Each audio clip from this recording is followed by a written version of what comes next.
was trying to say how much money we brought to close, and that was the $8,500. But our down payment itself was only $7,000, because remember, our house was only $200,000. We live in South Carolina. Our down payment was only $7,000. The closing cost was about $10,000, but we received seller credits. $7,000 paid the closing costs. You just got a 3-page form in your inbox called loan estimate. And somewhere in those 3 pages is the only answer you want to know. How much money do you actually need to close on this house? Today, I'm going to walk you through it line by line so nothing on your closing day is a surprise.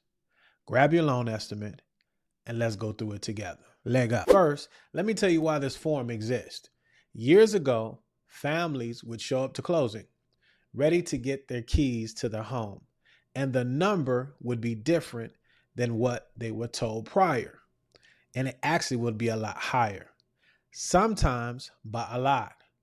People felt tricked, so the government created one standard form that every lender in the country has to use.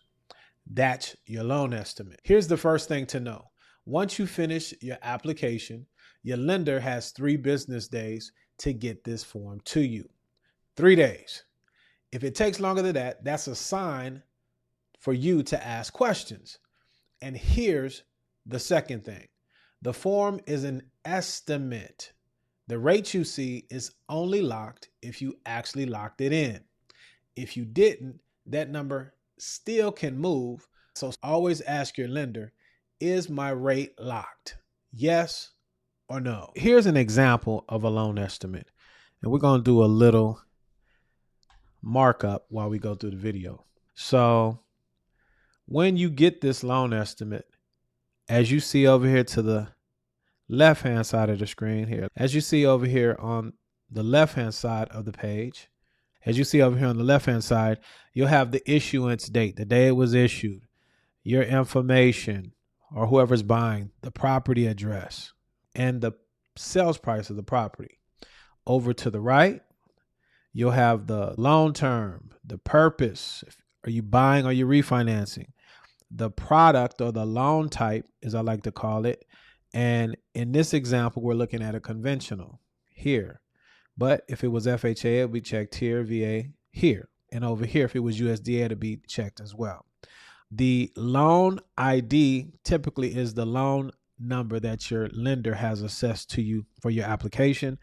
And then here is very important part, your rate lock.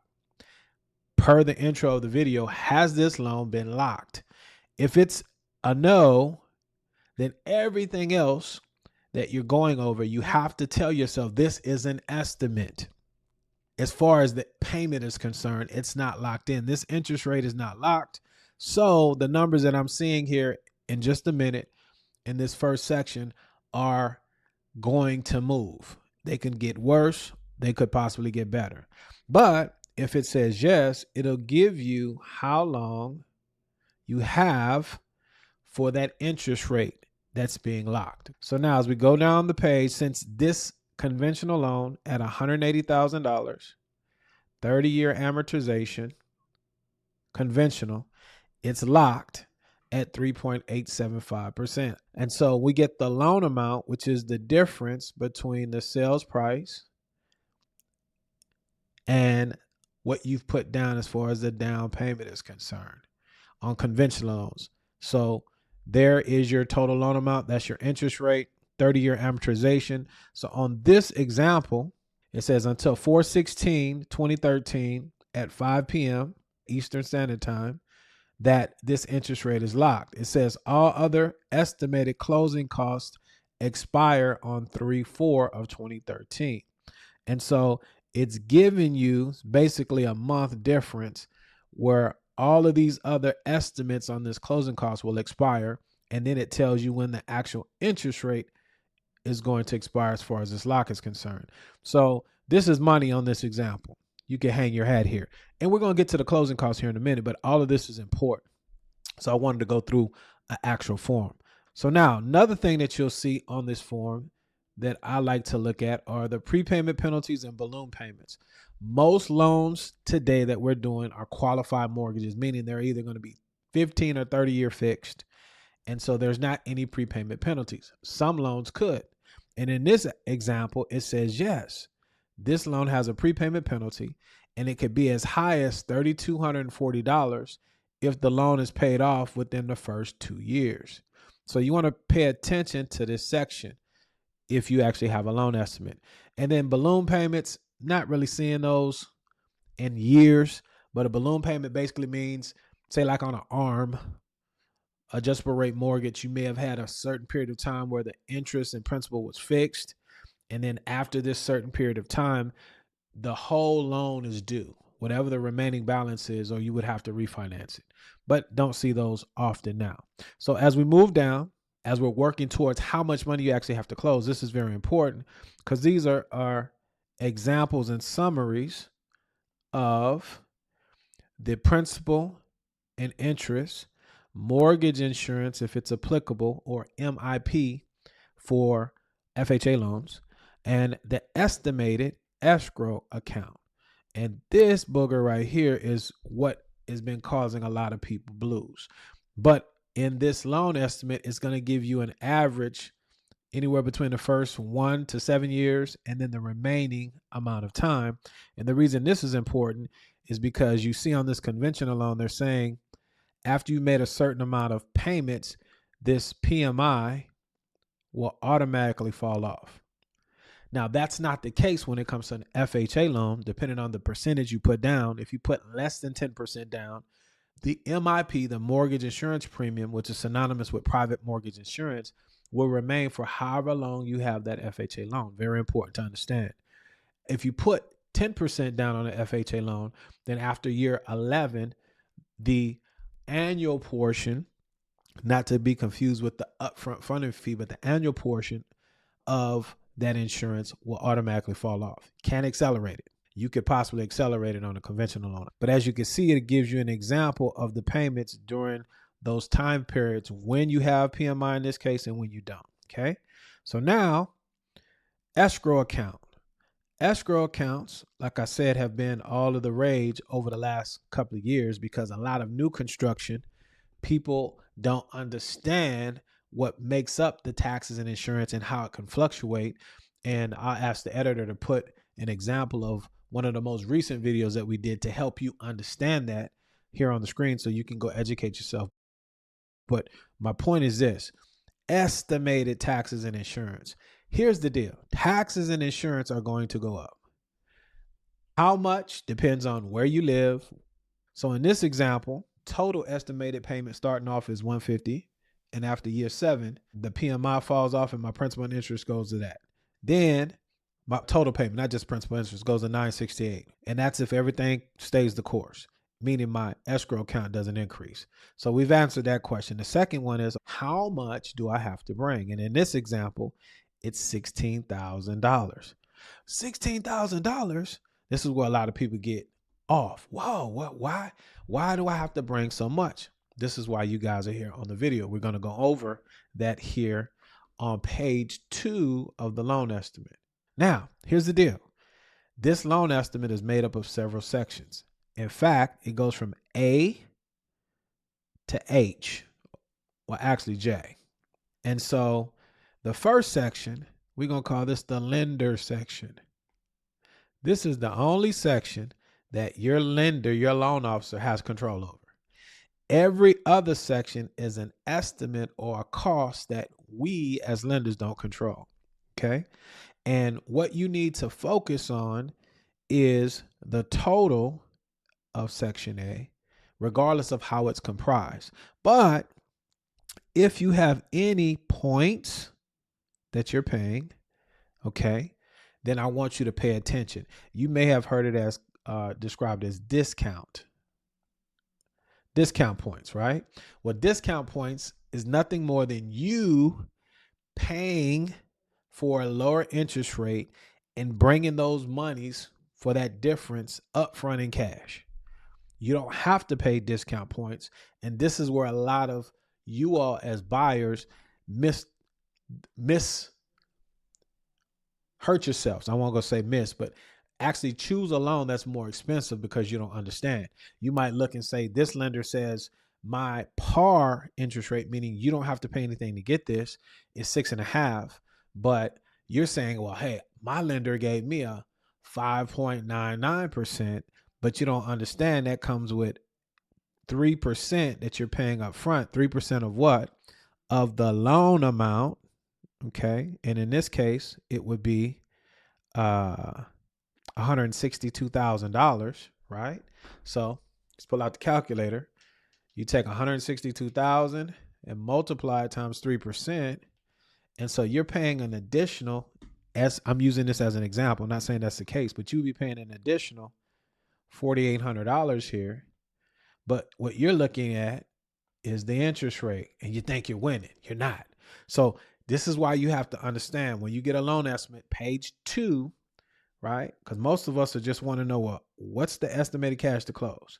Well, you got to go and get to how that number was derived. And in section A, or section 1, the lender section, that's the only thing your lender can control. You want to compare the total cost. And if you see discounts, now I understand I'm paying to get said rate. I want to know what the par rate is. And then some of you guys, if you don't have all the monies that you need, you might be able to have the lender increase your rate and have the extra monies that will come by having a higher rate help you defray some of your closing costs. Let's move forward. Section B tells you right here, services that you cannot shop for. What are those services? Things like appraisals, surveys. Actually, you could shop for the surveys, but most people don't. But appraisals, credit report fees, flood determination, flood monitoring. Every report that we pull to make sure that this house is good, there's a fee attached to it. But you could compare lenders here and see what lender has the best fees. Services you can shop for, like the survey. You can shop for the survey fee. You can also shop for the title company. A lot of you guys just blindly go with realtors. Hey, they're looking out for the best. Most realtors are going to go to whatever title company that they can get the most from, and they're not looking at some of their fees, and it's not even on here, but the closing fee that the title company has. We have several title companies that we deal now that don't have a closing fee. That might be an extra $500 to $1,000. So ask your realtor, hey, did you shop around? Do you have more than one title company or attorney that you use, and what are their fees? If you have to order a survey, you can call 2 or 3 people and tell the title company, hey, I want to use this survey company if you're paying for it. But that's the gist of that there. So that's section A, B, and C here on the left side of this loan estimate. And so now when we take all of those fees and add it up, section D is going to be the sum of A, B, and C. And in this example, it's $56.72. Then we jump over to the right side, assets, liabilities. We balancing things out. Now, other costs. What are some of the other costs? Your recording fees that go to the county, state, not county, township, or parish, and transfer fees, depending on what state you're in. So depending on where you are and how the state is set up, you may have transfer fees, recording fees, and or other, or you may have both. And so prepaids and this section here, section E and F, is really where a majority of your closing costs are going to come from, because you're establishing your escrow account. The first year of the insurance that you're paying has to be brought up front the whole year. And then the taxes and insurance, depending on the time of year that you trade hands, the time of year that the county, township, or parish collects taxes, will determine how much escrow account needs to be set up. But here's a misnomer. You had maybe some servicers or banks that were collecting too much money from people. Well, you can't do that now. There's certain amount of monies that can be held in an escrow account. But these prepaid items and these taxes, the establishing of your escrow account, a lot of money is collected there. So when we look at your down payment, your closing cost, okay, and then the establishing of your escrow account, over here on the right side, section H, okay, is going to be the total. I mean, not section H, but section J. is going to be the total.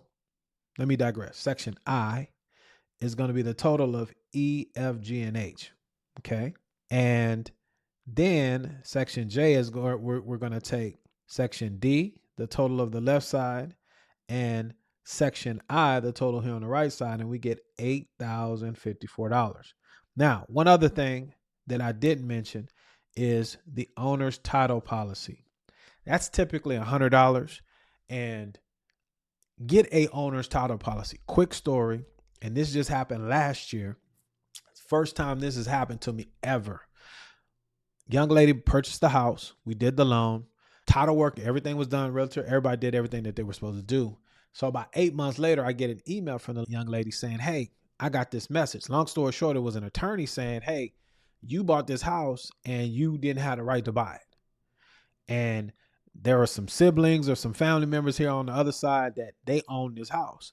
And so these are the couple of options that you need to do, or you can get us in contact with your title company. Long story short, title company ended up missing some rightful owners of that property. Nothing that the realtor or the lender or anybody did. This is why you have title insurance. And so because she had an owner title policy, $100, the title company, the insurance company, ended up paying the rightful owners almost $400 and some $1,000. She got to keep the house. The property is in her name. But had she not had that, could have been a whole lot of situations going on. So don't let nobody, buyer, tell you not to get that owner's title policy. And more times than not, the seller's paying for it. Even if not, $100 is worth it. It's a part of the ownership. So now when we get down here to the summary, this is where you have the total closing cost from J here, which is at $8,054. The down payment funds from borrower required is $18,000. Looks like the buyers are putting down, or they deposited $10,000, a little bit more than 9%. And there's probably a reason for that.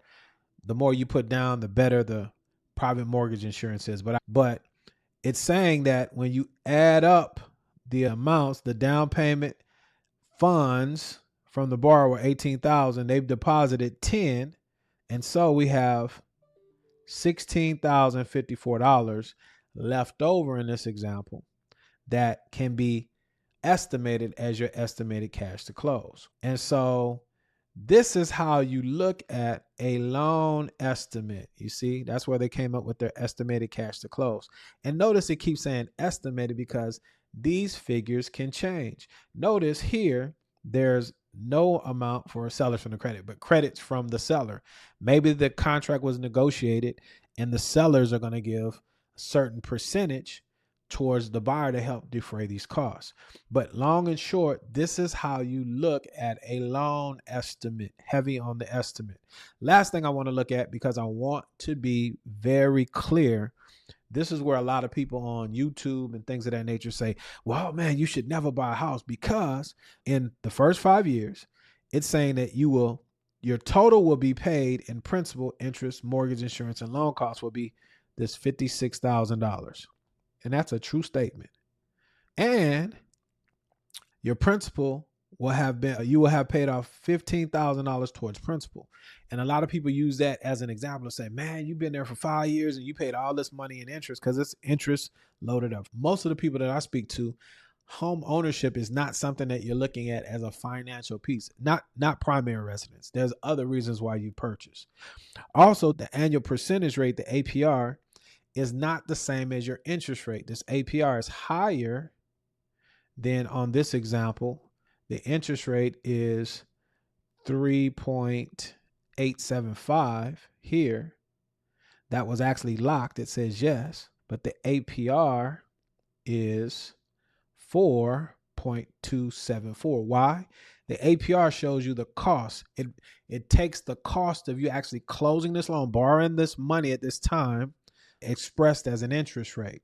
So some of these costs that are in these sections are APR fees, and they calculate that to show you that there's cost. So translated another way, for those that you are just kind of looking from the cuff and you're not going this deep, maybe you look at the APRs and you compare and say, you know what? This APR is higher than this one. Well, first of all, there's costs. What are the costs? And then you could dig from there. And then here's the last one. They like to show this one. Man, your total interest percentage, you're paying over 69.45%. Well, how did they come up with that? Well, they take all of the interest you would pay over 30 years and you divide that by the original loan amount. And that number, in fact, is 69.45%. Okay, the total amount of interest that you will pay over the loan term as a percentage of your loan amount. But what that does not say is you don't have to take 30 years to pay these loans off. Most people nowadays are in their houses 10 years or less for whatever reason.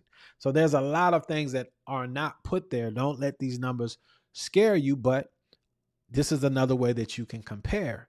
How can you make that number lower? Well, if you take 30-year amortization and you cut it down to 15 years, well, that'll cut that number significantly in half. And that makes sense, right? Because on a 15-year term, you're paying back less interest. So name of the game, if you don't want to have this total amount, and what I help all my clients do is this: what's the exit strategy? We can't have this loan for 30 years. We get in it for 30 to stretch out the payment. That way, if life happens, we're not locked in. But what's our 20, 15, 10-year payoff strategy? You see what I'm saying? So this is what other folks that are trying to get you to look at this number as a negative. If you want to be a homeowner, it's a real number, but how do you overcome it? We're about solutions and overcoming so that you can win. Here's the deal. If you say, you know what, Robert, thank you for giving me some insight, but it's still clear as mud. What do I do? Here's your next step. Click the link in the description below, schedule a consultation. Let me hear what it is that you are looking to achieve, you and or your family. And if there's a fit, we could go to the next step so we can actually get real numbers and help you really make that picture clear so that you know if you're ready to move forward or not. Now, if you're not ready to do that, I would say this: step number 2, click the next link in the description and take the PEACE test, PEACE, because I want you to have shalom in your home when you move in. That test will give you a score to let you know where you are on the continuum. Ready? Not so much. And nah, I'm not ready. And that will help you out. And if you're not ready to do either of those two, I got you as well. I picked out these 2 videos for you to watch so you can continue building that faith that you need to reach out. So watch those 2 videos. They'll help you with your education, and I guarantee you'll enjoy it. Let's be good to one another. Let grace abound. And more importantly, you guys stay blessed. Indeed.